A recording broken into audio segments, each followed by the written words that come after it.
عزیزہ نگرامی وقار، قرآن عظیم میں اللہ رب العزت ارشاد فرماتا ہے اور ہم ضرور تمہاری آزمائش کریں گے، تمہیں آزمائیں گے۔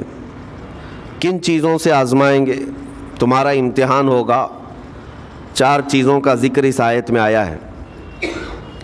بشیء من الخوف، تمہیں ڈر دے کر کے کسی چیز کا، خوف سے تمہیں آزمایا جائے گا۔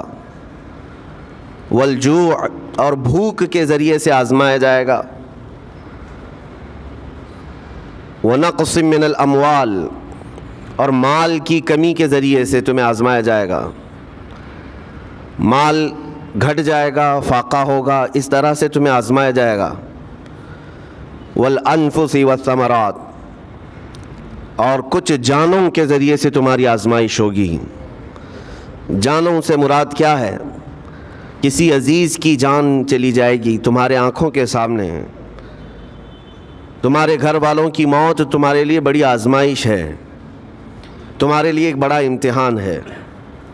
اور پھر آخر میں رب تبارک و تعالیٰ ارشاد فرماتا ہے وَبَشِّرِ الصَّابِرِينَ الَّذِينَ إِذَا أَصَابَتْهُمْ مُصِيبَةٌ قَالُوا إِنَّا لِلَّهِ وَإِنَّا إِلَيْهِ رَاجِعُونَ۔ اے رسول، ان لوگوں کو بشارت دے دیں۔ کن لوگوں کو؟ ان لوگوں کو بشارت دے دیں جن کے پاس مصیبت آتی ہے تو یوں کہتے ہیں ہم اللہ ہی کے ہیں اور اللہ ہی کی طرف لوٹنے والے ہیں۔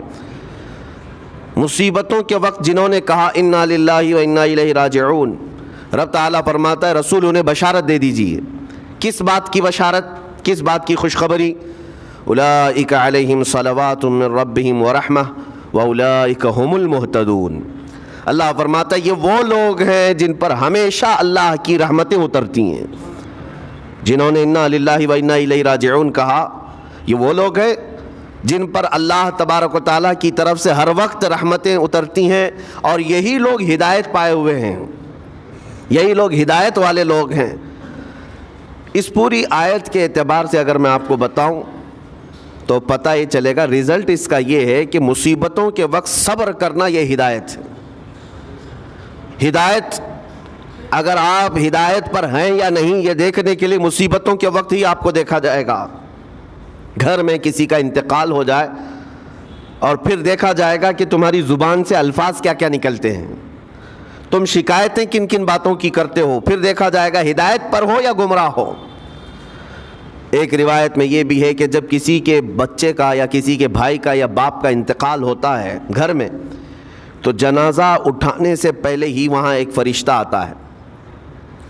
وہ فرشتہ گھر والوں کا معائنہ کر رہا ہوتا ہے کہ کون کون کیا کیا کہہ رہا ہے۔ رب ذوالجلال ہر چیز کی خبر رکھتا ہے، لیکن فرشتوں کو اسباب بنایا گیا ہے اور گواہ بنانے کے لیے انہیں یہ ڈیوٹی دی جاتی ہے۔ ہر ایک کی زبان سے نکلے ہوئے الفاظ وہ سنتا ہے اور جا کر کے رب تعالیٰ کی بارگاہ میں عرض کرتا ہے۔ اللہ تعالیٰ پوچھتا ہے کہ میں نے فلاں کے گھر سے ایک جان لے لی، ان کا عزیز بیٹا چلا گیا، بھائی چلا گیا، ماں چلی گئی، وہ لوگ میرے بارے میں کیا کہہ رہے تھے؟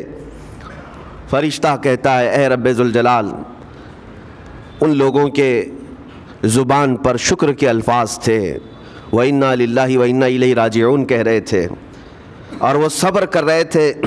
میں نے گھر والوں کے سب حالات دیکھے۔ اللہ تعالیٰ فرماتا ہے اے میرے فرشتے تو گواہ رہنا، میں نے ان سے جو چیز لیا ہے اس سے کئی گنا زیادہ نعمت انہیں عطا کروں گا، اس سے بہتر نسل انہیں دی جائے گی، اور ان کے غم آج جتنے ہیں اس سے کئی گنا زیادہ خوشیاں میں انہیں جنت کی عطا کروں گا جنہوں نے میری دی ہوئی مصیبت پر صبر کیا۔ اور کوئی گھر ایسا ہوگا جس گھر سے فرشتہ جا کر کہے گا کہ مولا اس گھر والے تو بے قابو تھے، جو منہ میں آیا بکے جا رہے تھے، وہ تو یوں کہہ رہے تھے کہ اللہ کو کیا ہمارا ہی گھر ملا، ہمارا ہی بچہ جانے کو تھا، ہمارے ہی گھر میں یہ آفت آنے کو تھی۔ اس طرح کے الفاظ وہ کہہ رہے تھے اور رب تبارک و تعالیٰ کو ظالم کہہ رہے تھے۔ اللہ تبارک و تعالیٰ اپنے جلال کا اظہار فرماتا ہے، ارشاد فرماتا ہے فرشتے کو اے فرشتے تو گواہ رہنا، انہوں نے میرے بارے میں جیسا گمان کیا اب میں ان کے ساتھ ویسا ہی سلوک کروں گا۔ اللہ تبارک و تعالیٰ کے ساتھ یہ گمان جس طرح بندہ کرے گا اللہ تعالیٰ اس کے ساتھ اسی طرح کا سلوک فرمائے گا. اس کو ارحم الراحمین ہی تصور کرو. ہمیشہ رب تبارک و تعالیٰ مہربان ہے اور مہربان ہی اس کی طرف گمان کرنا بھی چاہیے مومن کو. انشاءاللہ العزیز مہربانی ہوگی اور بلکہ دلوں کا قرار اور سکون بھی رب تعالیٰ ہی عطا کرتا ہے. اے میرے عزیزو، یہ تمہیدی باتوں کے بعد میں اب عرض کرنا چاہتا ہوں. محرم الحرام کے مہینے میں کربلا کے واقعات سنتے ہی رہتے ہیں. میرے عزیزو، ہم بچپن سے لے کر اب تک ہر سال کربلا میں ہونے والے عظیم حادثے کو سنتے بھی آ رہے ہیں. 14 صدیوں گزر جانے کے بعد بھی اس واقعے کو یاد کرتے ہیں تو آنکھیں بھیگ جاتی ہیں.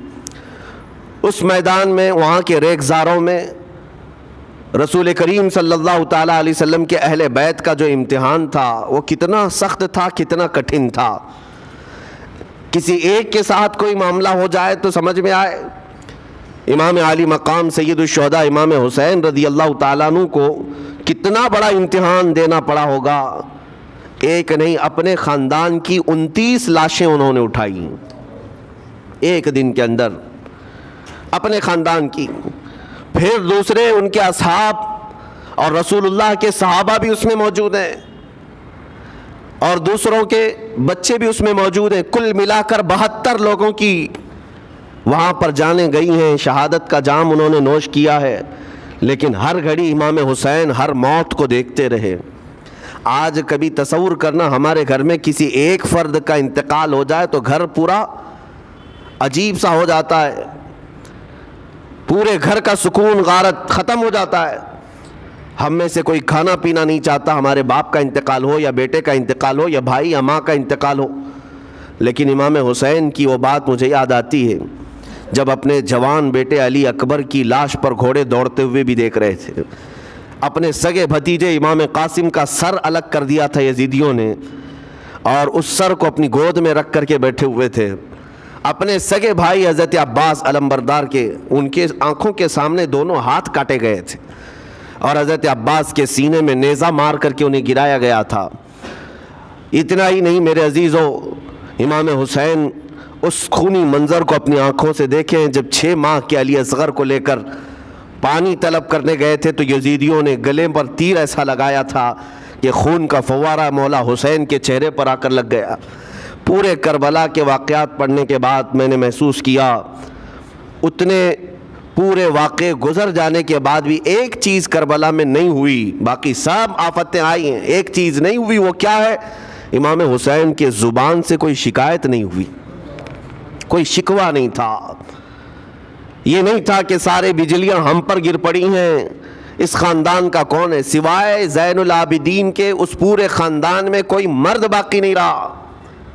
پورے خاندان کے بچوں کو، ان کے بڑے مردوں کو، سب کو وہاں پر شہید کر دیا گیا تھا. میں عرض تو کر رہا ہوں ایک خاندان کے 29 لوگوں کی لاشیں میدان میں پڑی ہوں. وہ کیسا منظر ہے؟ ایک تو میں امام حسین کے صبر کو دیکھتا ہوں. اللہ تعالیٰ نے فرمایا آیت کریمہ میں کہ ہم تمہیں آزمائیں گے، آزمائش کریں گے کچھ جانیں لے کر کے. لیکن میں سمجھتا ہوں اتنی بڑی آزمائش کہ ایک ہی دن میں ایک ہی خاندان سے 29 لوگوں کی جانیں گئی ہو، اس سے بڑی آزمائش ہوگی؟ یہ کتنی بڑی آزمائش ہے اور کتنا بڑا امتحان ہے. اب یہ بھی میں آپ کو بتا دوں کہ کس کے ساتھ کیسی آزمائش ہوتی ہے، کس کے ساتھ کیسا امتحان ہوتا ہے. آپ کو سردی بخار دے کر کے آزمایا جاتا ہے، کسی اور کو کچھ اور بیماریاں دے کر یا کسی اور کو کسی اور مصیبت کے ذریعے سے. لیکن یہ آزمائش کی جو کیٹیگری ہے وہ کیسے طے ہوتی ہے پتہ ہوں؟ میرے آقا صلی اللہ تعالیٰ علیہ وسلم نے فرمایا جس کا ایمان جتنا بلند ہوگا ویسی ہی آزمائش آئے گی. یہ کربلا کے امتحانات سے یہ بات تو ثابت ہوتی ہے کہ امام حسین کے ایمان کا درجہ کیا رہا ہوگا، ان کے ایمان کا مقام کیا رہا ہوگا. اس ایمان کی بلندی کے اعتبار سے ان پر آزمائش آئی. اسی لیے تو بزرگوں نے فرمایا کہ ہم میں سے کوئی بھی امام حسین کے صبر کو نہیں پہنچ سکتا. استقامت اور صبر یہ 2 چیزیں ایسی ہیں اچھے اچھے لوگوں کے پیر ڈگمگا جاتے ہیں. استقامت کا مطلب ہے ڈٹے ہوئے رہنا حق پر، اور یہ سب کو نہیں مل پاتا، یہ خصوصیت سب کو حاصل نہیں ہوتی. ایک امام حسین کی وہاں پر ہم نے استقامت دیکھی اور ان کا صبر دیکھا، دوسرے سب سے بڑا صبر جو ہم نے دیکھا ہے وہ سیدہ زینب رضی اللہ تعالیٰ عنہا کا۔ وہ خاتون امام حسین کی سگی بہن ہے، سیدہ فاطمۃ الزہرا کی بیٹی ہیں، حیدر کرار کی نور نظر میرے آقا صلی اللہ علیہ وسلم کی گود میں کھیلی ہوئی ہیں۔ سیدہ زینب سلام اللہ علیہا جب وہ کربلا کے میدان میں موجود تھیں، ان کی عمر مبارک بھی تقریباً 55 سال کے قریب تھی۔ 55 سال کی اگر خاتون میدان میں یہ تمام خونی مناظر دیکھ رہی ہو، ہماری عورتوں کو آپ جانتے ہیں کہ ایک چھوٹی سی مصیبت پر واویلا مچاتی ہیں، اور سیدہ زینب وہ ہیں جن کے خود سگے شہزادے عون اور محمد ان کی آنکھوں کے سامنے مارے گئے تھے اور ٹکڑے کیے گئے تھے۔ سیدہ زینب سلام اللہ علیہا اس پر بھی خاموش رہی، لیکن اندازہ کرو جب سارے شہید ہو گئے تھے، امام حسین اپنے خیمے سے نکلنے کو تھے، جب کربلا کے میدان میں خود گھوڑے پر سوار ہونے کو تھے، جانتے ہیں یہ منظر کیسا رہا ہوگا۔ عورتیں تو ماتم کرتی ہیں ایسے حالات میں، لیکن وہ اہل بیت کی عورتیں تھیں۔ سیدہ زینب خود کھڑی ہوئیں اور اپنے خیمے میں امام حسین کو لے گئیں۔ ایک صندوق تھا پرانا، اس کو کھول کر کے اس میں سے ایک جبہ نکالا اور کہا میری ماں نے مجھے یہ وصیت کی تھی کہ جب حسین میدان میں اترنے کی اس کی باری آئے تو اس دن ہو سکتا ہے وہ مجھے یاد کرے، زینب اگر تو اس دن باقی رہے، تو اس دن زندہ رہے تو اپنے ہاتھوں سے یہ حسین کو جبہ پہنانا۔ سیدہ زینب سلام اللہ علیہا انہوں نے خود اپنے ہاتھوں سے امام حسین کو یہ لباس پہنایا۔ کیا اس مقام پر کوئی اتنی طاقت رکھتا ہے کہ پورا گھر لٹ گیا ہو اور اپنے سگے بھائی کو جبہ پہنا کر کسی شادی میں نہیں، پھر جنگ کے میدان میں اتار رہے ہو؟ اس خاتون کے استقامت پر لاکھوں سلام۔ سیدہ زینب سلام اللہ علیہا وہ معمولی خاتون نہیں ہے، صبر کا پہاڑ تھیں۔ میں آپ کو بتاؤں، مصیبت کے وقت ایک بار کسی کا قتل ہو جائے تو وہ ایک موت ہے، لیکن یہاں پر کربلا کے میدان میں سیدہ زینب جتنی موتیں دیکھ رہی تھی، ہر موت پر ایک موت کی تکلیف ہے، ہر موت پر ایک موت کی تکلیف، لیکن وہ صابرہ و شاکرہ رہیں۔ پوری تاریخ میں ڈھونڈ کر کے آپ نکالیں، کہیں پر بھی سیدہ زینب نے نہ اپنے بال نوچے، نہ کپڑے پھاڑے، نہ چہرے پر ہاتھ مارا، بلکہ ایسا صبر کا دامن پکڑی رہیں کہ پوری زندگی بھر انہوں نے صبر کی تلقین کی تمام خواتین کو۔ گھر لٹانا، گھر کٹانا، کوئی سر کٹانا کوئی تم سے سیکھ جائے، جان عالم ہو فدا اے خاندان اہل بیت۔ امام زمن فاضل بریلوی رحمۃ اللہ علیہ نے فرمایا ہے، سر کٹانا، گھر لٹانا کوئی تم سے سیکھ جائے، جان عالم ہو فدا اے خاندان اہل بیت۔ عزیزان گرامی وقار، یہاں پر ان حالات کے بعد میں آپ کو ایک بات ضرور کہنا چاہوں گا۔ مصیبتیں ہمارے گھر بھی آتی ہیں، آفتیں تکلیفیں ہمارے گھر بھی آتی ہیں، لیکن کیا ہم ان مصیبتوں کا سامنا کرتے ہیں، استقبال کرتے ہیں؟ نبی اکرم صلی اللہ تعالیٰ علیہ وسلم نے تو ارشاد فرمایا، مومن کو جب مصیبت آتی ہے تو اس کے لیے وہ نعمت ہے۔ دو چیزوں میں سے ایک چیز ہوگی اس کے ساتھ، اگر بخار بھی آئے، میرے آقا فرماتے ہیں اگر بخار بھی آیا ہے تو دو باتوں میں سے ایک بات ہوگی اس کے ساتھ، یا تو رب تبارک و تعالیٰ اس کے گناہ معاف کرے گا یا تو اس کے درجے کو بلند کرے گا۔ مصیبت اگر آئے تو ایک بات یاد رکھنا، رب تبارک و تعالیٰ اپنے محبوب بندوں کو، پسندیدہ بندوں کو آزمائش میں ڈالتا ہے، ورنہ جو لوگ یہ سمجھتے کبھی طبیعت خراب ہی نہیں ہونا چاہیے تو فرعون بن جاتے ہیں۔ ایسے لوگ، فرعون کو 90 سال تک نہ کبھی سردی آئی نہ بخار، کبھی کوئی بیماری نہیں، اور جب بندہ کبھی بیمار نہیں ہوتا تو اپنے آپ کو خدا تصور کرنے لگ جاتا ہے، میں تو دنیا کا سب سے مضبوط آدمی ہوں، مجھے کچھ نہیں ہوتا۔ لیکن مصیبتیں دے کر کے رب تبارک و تعالیٰ تمہیں تمہاری حقیقت بھی بتاتا ہے، اور انسان کو انسان کی لمٹ میں رہنا سکھایا جاتا ہے۔ تمہاری حیثیت صرف اتنی ہے کہ اگر نس رک گئی، دل کی دھڑکنیں ایک آن کے لیے اگر رک گئی تو سب ختم ہے۔ اس لیے تمہیں رب تبارک و تعالیٰ کے حضور جانا ہی ہے تو صبر بھی سیکھو اور شکر بھی سیکھو۔ آج مصیبتیں اور آفتیں آتی ہیں تو واویلا کرنے والوں کے لیے میرا میسج ہے، اللہ تبارک و تعالیٰ تمہاری ہر بات کو دیکھ رہا ہے. تمہارے چیخنے سے، چلانے سے، تمہاری شکایت کرنے سے گئے ہوئے آدمی کی جان واپس تو نہیں آنی ہے. تمہارا عزیز ترین بھائی مر گیا، تم جس سے سب سے زیادہ پیار کرتے تھے وہ بیٹا انتقال کر گیا.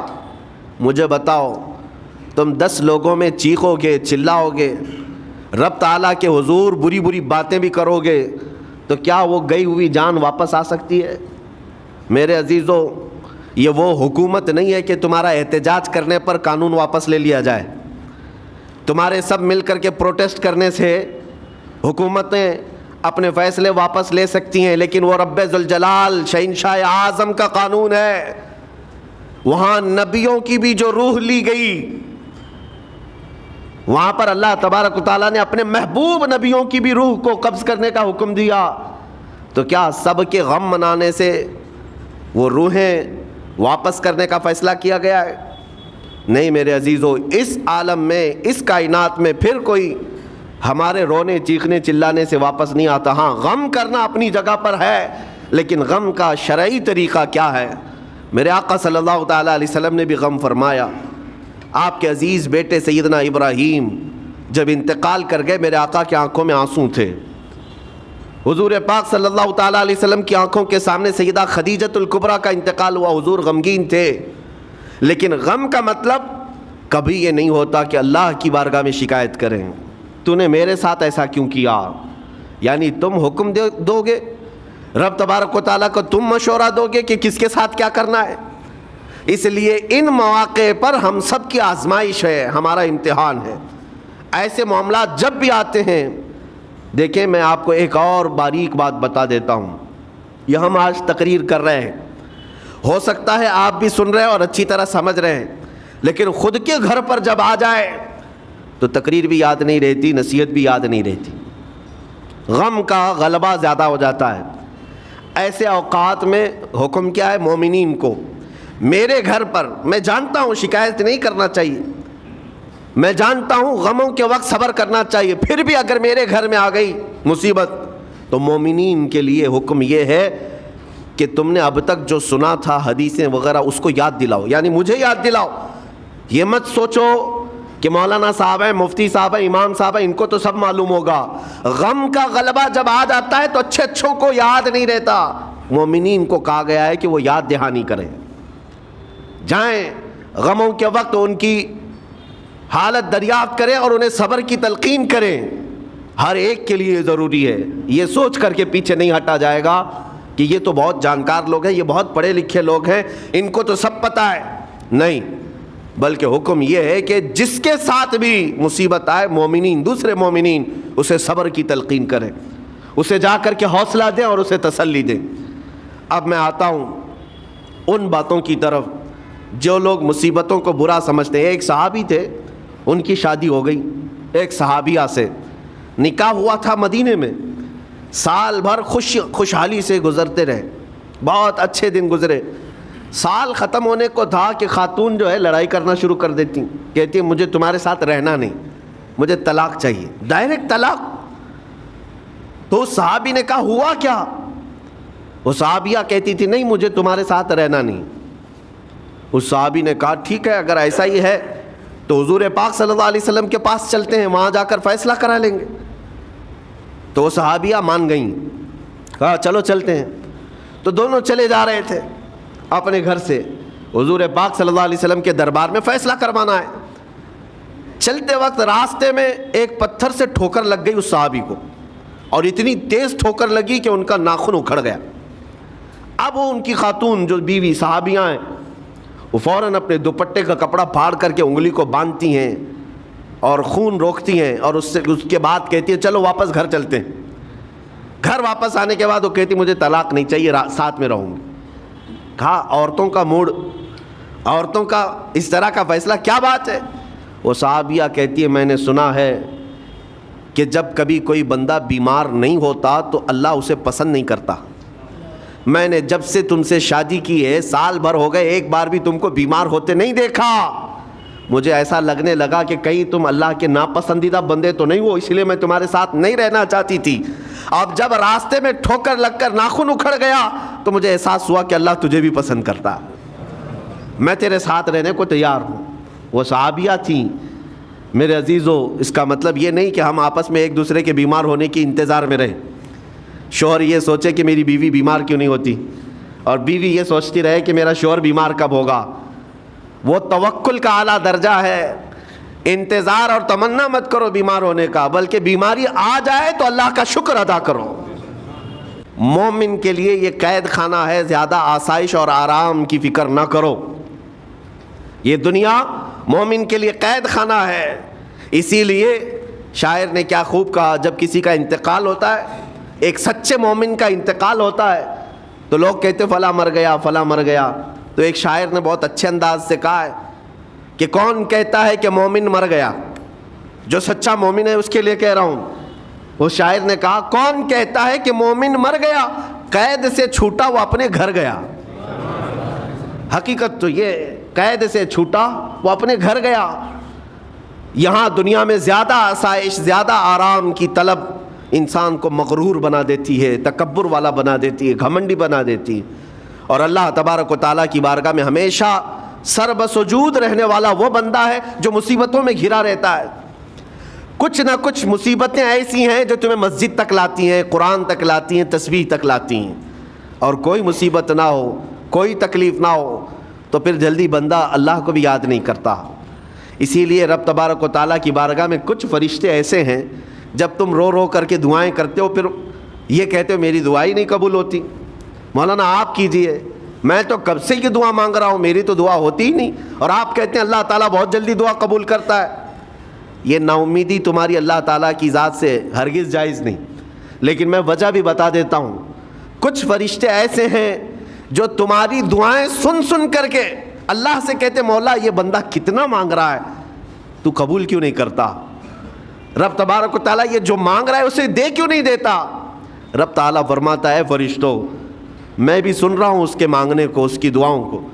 اگر میں ابھی اس کو دے دوں تو وہ مانگنا بند کر دے گا، اور اس کا مانگنا مجھے اچھا لگتا ہے. جب تک وہ مانگتا رہے گا میں اسے پسند کرتا رہوں گا. ایک وجہ یہ بھی ہوتی ہے تم مایوس ہو کر کے چھوڑ دیتے ہو کہ اب کیا دعا کرنا، اتنے دنوں سے کر ہی رہا تھا، کچھ نہیں ہوتا. اگر تمہاری دعاؤں کا اثر جلدی نظر نہیں آتا تو رحمان تمہاری دعائیں سن رہا ہے اور وہ تمہاری دعائیں پسند بھی کر رہا ہے. میرے عزیزو، یہ تمام حالات میں آپ اللہ تبارک و تعالیٰ کی بارگاہ میں کثرت سے دعا ہی کریں اور مانگا ہی کریں جب مصیبتیں آئیں. اکثر لوگوں کو ہم نے دیکھا آج مجرے کرنے والوں کی کثرت یہ ہمارے نوجوان بچوں کی ہے. یہ اپنے جسموں کی نمائش کرنا اس کو فیشن سمجھتے نہیں. میرے عزیزو، امت مصطفیٰ اور وہ بھی امام حسن اور امام حسین کے غلام اس مردار دنیا پر کبھی بھی اپنی حکومت نہیں چاہتے. اس مردار دنیا کے وہ کبھی خواہش مند نہیں ہوتے. لیکن جن نوجوانوں کو آج ہم ان خواہشات کی پیروی کرتے ہوئے دیکھ رہے، افسوس ہوتا ہے، افسوس ہوتا ہے. آج کے حالات میں تم بھی سنبھل جاؤ، کیونکہ ایک بہت بڑی جنریشن تمہارے پیچھے ہے اور وہ تمہیں دیکھ کر کے نقل کرے گی. اگر آج تمہارا راستہ بگڑ گیا تو یہ جو چھوٹے بچے ہیں وہ بگڑے ہوئے راستے کو ہی اسلام سمجھنے لگ جائیں گے، وہ اسی بگڑے ہوئے راستے کو ہی صحیح راستہ سمجھ بیٹھیں گے. اس لیے آج نوجوانوں کی کثرت میرے آقا صلی اللہ تعالیٰ علیہ وسلم کے عاشقوں کی ہونا چاہیے. اور ان سخت ترین حالات کا مقابلہ باڈی بلڈر نہیں کر سکتا. میں آپ کو بتا دوں، ان ظالم یزیدیوں کا مقابلہ کاجو بادام کھانے والا نہیں کر سکتا. ہاں، ان حالات کا مقابلہ کرنے کے لیے جسمانی طاقت کی ضرورت نہیں. ان بڑے سے بڑے سخت ترین حالات کا مقابلہ وہ نوجوان کر سکتا ہے جس کے سینے میں عشق مصطفیٰ ہو، مولا حسین کے نقش قدم پر چلنے کا عزم رکھتا ہو، پھر چاہے وہ لاغر ہی کیوں نہ ہو، نحیف و ناتما ہی کیوں نہ ہو، کمزور ہی کیوں نہ ہو. لیکن ہم نے دیکھا ہے تاریخ میں کمزور بھی ہے، اگر جسمانی اعتبار سے عشق رسول کی دولت سینے پر رکھتا ہے تو دنیا میں وہ کھلبلی مچا دیتا ہے اور کفار و مشرکین کے خیموں میں اس کی ہیبت طاری رہتی. ہم نے اور تاریخ پڑھی ہے. آخری بات عرض کرتا ہوں، امام اہل سنت فاضل بریلوی امام احمد رضا خان نور اللہ مرقدہ اعلیٰ حضرت کو کون نہیں جانتا آج کے زمانے میں؟ ذرا ان کی سیرت اٹھا کر کے پڑھنا اور پھر یہ بھی دیکھنا کہ جسمانی طاقت ان کی کیسی تھی، جسمانی ساخت کیا وہ چلتے تو لہیم شہیم تھے، اونچے چوڑے اور سینہ بھرا ہوا کہ لوگ صرف جسم کو دیکھ کر کے ڈر جائیں؟ نہیں، اعلیٰ حضرت فاضل بریلوی رضی اللہ تعالیٰ عنہ اس طرح جسمانی بہت اونچی چوڑی صلاحیت کے نہیں تھے، بلکہ بہت ہی ہلکا جسم رکھتے تھے، ہلکا جسم، دبلے پتلے تھے، لیکن جب اپنے حجرے میں بیٹھ کر کے قلم چلاتے تھے تو دنیا کے کونے کونوں میں ان کی گونج ہوتی تھی، اور بڑے بڑے قلعوں میں جو ہے زلزلہ آ جاتا تھا۔ اور سرکار غوث پاک رضی اللہ تعالیٰ عنہ کو کون نہیں جانتا؟ غوث پاک کا حال تو یہ تھا، جسمانی اعتبار سے آپ کی گردن کی ہڈیاں بھی دکھتی تھیں، اتنے دبلے تھے، اور کثرت عبادت کی وجہ سے، کثرت مجاہدات کی وجہ سے آپ کا جسم بہت ہی کمزور تھا۔ بلکہ ایک وقت کا واقعہ بھی ہے کہ آپ چلتے چلتے غش کھا کر گر گئے، چکر آ کر گر گئے۔ جسمانی اعتبار سے اکثر تو آپ پتے کھا کر کے رہے، کھانا بھی نہیں کھایا 40 سال تک، تو جسمانی اعتبار سے کمزور ہونا کوئی معنی نہیں رکھتا، لیکن دنیا یہ بھی جانتی ہے گردن کی ہڈیاں ہی کیوں نہ دکھتی ہوں، ہاتھ و پیر کی ہڈیاں ہی کیوں نہ دکھتی ہوں غوث پاک کی، لیکن روحانی طاقت کا حال یہ ہے کہ کسی قبر کو ٹھوکر لگا دے تو مردہ زندہ ہو جائے۔ اس طاقت کو میں آج آپ کے سامنے کہنے کی بات کر رہا ہوں، عشق مصطفیٰ سینے میں ہو اور سچی عقیدت و محبت حسنین کریمین سے رکھتا ہو، اور پھر اپنے طریقے بدل لے تو بڑے جسم اور ڈیل ڈول بنانے کی ضرورت بھی نہیں آئے گی۔ مولا کریم تمہارا رعب خود ہی دشمنوں کے دلوں پر ڈالتا ہے۔ اللہ تبارک و تعالی ہم سب کو آئی ہوئی مصیبتوں کا ڈٹ کر مقابلہ کرنے کی توفیق عطا فرمائے، ہم سب کو استقامت عطا فرمائے اور صبر عطا فرمائے اور شکر عطا فرمائے، اور قیامت کے دن مولا تعالی ہم سب کو امام حسین کے ساتھ حشر عطا فرمائے، میرے آقا صلی اللہ تعالیٰ علیہ وسلم کے جھنڈے تلے ہم سب کو جمع فرمائے۔ ہمارے ان نوجوان بچوں کو جو راہ راست سے ہٹے، مولا حسین اعظم کے راستے پر ان کو چلنے کی توفیق عطا فرما، قیامت تک ہماری نسلوں کو مولا عاشقان مصطفیٰ میں پیدا فرما، ہماری اولاد کو بدعقیدہ گمراہ ہونے سے ہمیشہ محفوظ فرما۔ وآخر دعوانا ان الحمد للہ رب العالمین۔ سلام۔